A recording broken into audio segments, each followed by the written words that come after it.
The air on that morning was thick with unspoken words, heavy with the scent of dust and the promise of rain that never seemed to come. Adana held her son, Obi, close. His small hands were wrapped tightly around her neck, his breath warm against her skin. He was only 5 years old. His world was his mother, the small mud-brick house they called home, and the mango tree in their yard. Leaving him felt like tearing a part of herself away, a wound so deep she feared it would never heal. She whispered promises into his hair, promises of a better life, of good schools, of a future where he would want for nothing. She had to believe these promises, even as the bus groaned to life, ready to take her on the first leg of a journey that would put an ocean between them. Her decision was not made lightly. It was born from countless nights of hunger and worry, from seeing the holes in Obi's only pair of shoes, and from the dimming light of hope in her own eyes. In their small village, opportunity was a myth, a story told by elders about a time long past. Adana wanted more for her son. She dreamt of him becoming a doctor, or perhaps an engineer, someone important, someone whose hands would not be calloused from toiling under the relentless sun for a few meager coins. This dream was a fire in her belly, strong enough to push her past the immense pain of leaving her child behind with his grandmother, a woman whose face was already etched with the hardships of a long life. As the bus rumbled away, the village shrinking into a blur of brown and green, Adana did not look back. She could not bear to see the small figure of her son growing smaller and smaller, a tiny speck in a world that suddenly felt vast and terrifying. Instead, she stared straight ahead, her knuckles white as she clutched the worn bag on her lap. Inside were a few clothes, a faded photograph of Obi, and a fierce determination that burned brighter than her fear. She was not just a woman traveling to a foreign land. She was a warrior going into battle, armed with a mother's love and a desperate, unyielding hope for a future she could barely imagine, but was willing to sacrifice everything to build. The journey was long, a series of connecting flights and bewildering airports where the languages sounded like noise and the faces were cold and unfamiliar. She arrived in America with very little money and a heart full of both trepidation and resolve. The first few years were a struggle, a blur of menial jobs, of cleaning houses for people who never bothered to learn her name, of working late into the night in noisy kitchens. Every dollar she saved, every ache in her bones, was for Obi. She would send money home every month, without fail, her letters filled with encouragement and love, painting a picture of success that was, for a long time, more of a prayer than a reality. She was building a dream, brick by painful brick. In America, Adana learned a new kind of loneliness. It was a cold, sharp thing that lived in the silence of her small apartment and walked with her on crowded city streets where no one met her gaze. She missed the easy laughter of her people, the taste of her mother's cooking, and most of all, the sound of Obi's voice. Their phone calls were precious but brief, always ending with a lump in her throat. She worked tirelessly, saving every penny. She started a small business, cooking and selling Nigerian food from her apartment. At first, it was just for other immigrants who missed the taste of home, but soon, word spread. Her jollof rice became famous in the neighborhood, her egusi soup a thing of legend. Her small cooking venture grew slowly, then all at once. She opened a small takeaway shop, then a proper restaurant.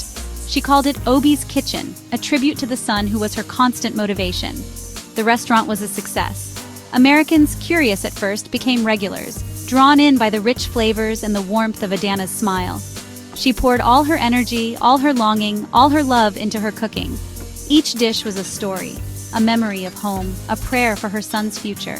She worked from dawn until long after midnight, her hands busy, her mind always on the life she was building for him, a life of comfort and opportunity. With her success came wealth she had never imagined. She moved from her tiny apartment to a beautiful house with a garden. She traded her worn-out clothes for elegant dresses. Yet her dreams remained simple and centered on her son. She pictured him at a fine university, his graduation gown flowing, his face bright with achievement. She imagined buying him a car, a nice house, setting him up so he would never have to struggle as she had. Her vision of his future was her guiding star, the reason for every sacrifice. She had left him as a boy. She would return to him as a queen, ready to lay her kingdom at his feet. After 15 long years, Adana felt it was finally time. Her business was stable, managed by people she trusted. She had saved enough, built enough, to provide for Obi for the rest of his life. She booked her flight home, her heart a wild drum against her ribs. She was filled with a mixture of excitement and anxiety. Would he recognize her? Would he understand why she had been gone for so long? She packed her suitcases with expensive gifts, designer clothes, the latest gadgets, and toys he was now too old for, a poignant reminder of the years she had missed. She was returning not just as a mother, but as a provider, a protector, ready to finally reap the reward of her labor, her son's happiness. The moment the airplane wheels touched the tarmac in Lagos, a wave of familiar heat and smells washed over Adana. It was the scent of home, a perfume of red earth, wood smoke, and rain. Yet, as she was driven from the city towards her village, everything felt different. The roads were wider, smoother. New buildings, tall and gleaming with glass, had sprouted where she remembered only open fields. The country had changed, moved on without her. A strange feeling settled in her heart. She was a stranger in her own land, a visitor to the life she had left behind. Her excitement was now tinged with a nervous uncertainty, a fear that she might no longer fit in the world she had fought so hard to return to. Her grandmother had passed away peacefully a few years prior, so Adana had arranged for a driver to take her directly to the new address Obi had given her. She expected a modest but comfortable house, perhaps the one she had sent money for him to build. But the driver did not stop in her old village. He continued on, heading towards a part of the city known for its opulent estates and wealthy residents.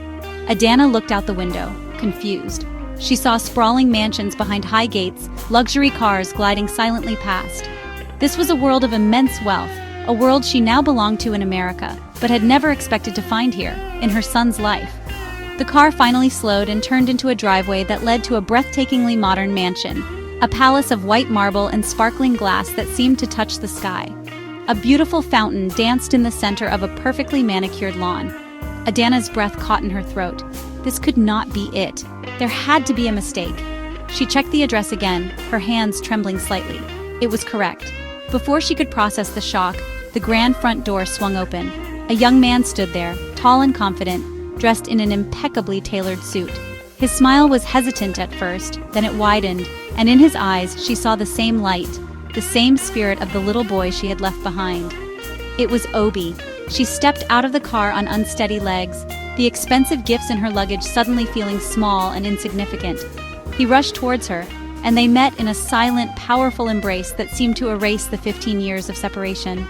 Tears streamed down Adana's face as she held her son, no longer a small boy but a strong man. He felt real, solid, a living testament to a dream she thought was hers alone. She wept for the lost years, for the first steps and lost teeth she had missed, but also with a profound, overwhelming joy that washed away all the pain. He was here, he was safe, he was home.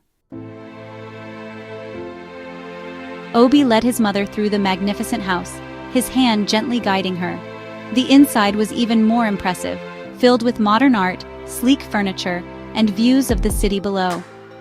Adana walked in a daze, her mind struggling to connect the boy from the mud brick house to the man who owned this palace. As they sat in a vast living room, Obi began to tell his story. He spoke of how her sacrifice had inspired him. He had used the money she sent not just for school, but to start small businesses. He began by selling imported electronics, then invested in real estate, and eventually he built his own empire. He was the owner of a chain of luxury hotels across West Africa. He was a billionaire. Adana listened, her heart swelling with a pride so immense it felt like it would burst. The surprise was overwhelming, a delightful shock that sent ripples of joy through her entire being. All her dreams for him had been too small. She had dreamed of buying him a house, but he had built a palace. She had dreamed of him becoming a doctor or an engineer, but he had become a captain of industry, a builder of futures for thousands of others. He pointed out the window at a fleet of luxury cars parked in the driveway. "They are all yours, Mama," he said softly. "Welcome home." She laughed, a sound full of disbelief and pure, unadulterated happiness. In the days that followed, they talked for hours, bridging the gap of 15 years. She told him of her struggles, the loneliness, the endless work. He told her of his challenges, the risks he took, and how the thought of making her proud had been his driving force. They learned that they had been walking parallel paths, both fueled by love and a powerful desire to create a better life. They had both started with nothing and built empires, one in a foreign land, the other on home soil.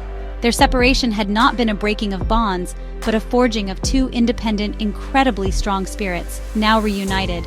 Adana realized that the greatest gift she had given her son was not money, but the fire of ambition and the belief that anything was possible. And he, in turn, had given her the greatest surprise of her life, proving that the seeds of hope she had planted so long ago had grown into a forest more magnificent than she could have ever imagined. Their story was not just one of rags to riches.